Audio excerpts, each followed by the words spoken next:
দুনিয়ার অন্যায় অপরাধ থেকে নিজেকে মুক্তি রেখে পরকালের শান্তির আবাস তৈরিতে মৃত্যুর স্মরণ মানুষের জন্য অত্যন্ত কার্যকারী।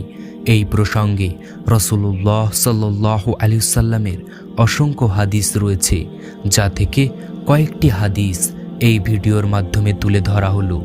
হযরত ওমর রাদিয়াল্লাহু আনহু থেকে বর্ণিত, তিনি বলেন, রাসূলুল্লাহ সাল্লাল্লাহু আলাইহি ওয়াসাল্লামকে জিজ্ঞাসা করা হলো, হে আল্লাহর রাসূল, সবচাইতে বুদ্ধিমান ব্যক্তি কে?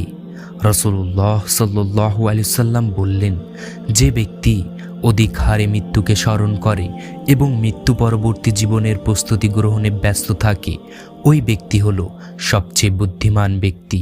অপর একটি হাদিসে এসেছে, হযরত আনাস রাদিয়াল্লাহু আনহু থেকে বর্ণিত, তিনি বলেন, রাসূলুল্লাহ সাল্লাল্লাহু আলাইহি সাল্লাম বলেছেন, সংকটময় মুহূর্তে বান্দা যখন মৃত্যুকে স্মরণ করে তখন তার এই স্মরণ সংকটময়তাকে দূর করে দেয়, আর সুখের কালে মৃত্যুকে স্মরণ করে তখন এই স্মরণ তার সুখ স্বাচ্ছন্দ্যকে দূরে ঠেলে দেয়। হযরত আবু হুরায়রা রাদিয়াল্লাহু আনহু থেকে বর্ণিত, তিনি বলেন, রাসূলুল্লাহ সাল্লাল্লাহু আলাইহি সাল্লাম বলেছেন, হে মানব সম্প্রদায়, সুখ শান্তি বিনাশকারী মৃত্যুকে বেশি বেশি করে স্মরণ করো।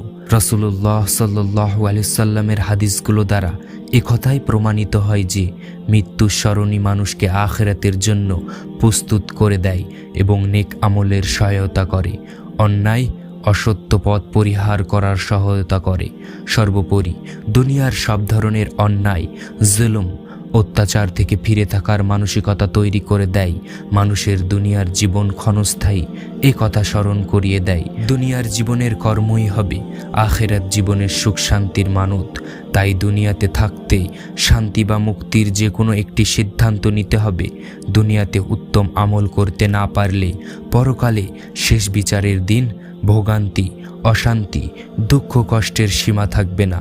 অতএব আমাদেরকে সর্বদা বেশি বেশি করে মৃত্যুর কথা স্মরণ করতে হবে। আল্লাহ রাব্বুল আলামিন মুসলিম উম্মাহকে বেশি বেশি করে মৃত্যুর কথা স্মরণ করিয়ে দিন। দুনিয়াতে থাকাকালীন নেক আমল ও সৎকর্ম করার তৌফিক দান করুন। আমিন। ওয়া আখিরি দাওয়ানা অনিল হামদুলিল্লাহি রাব্বিল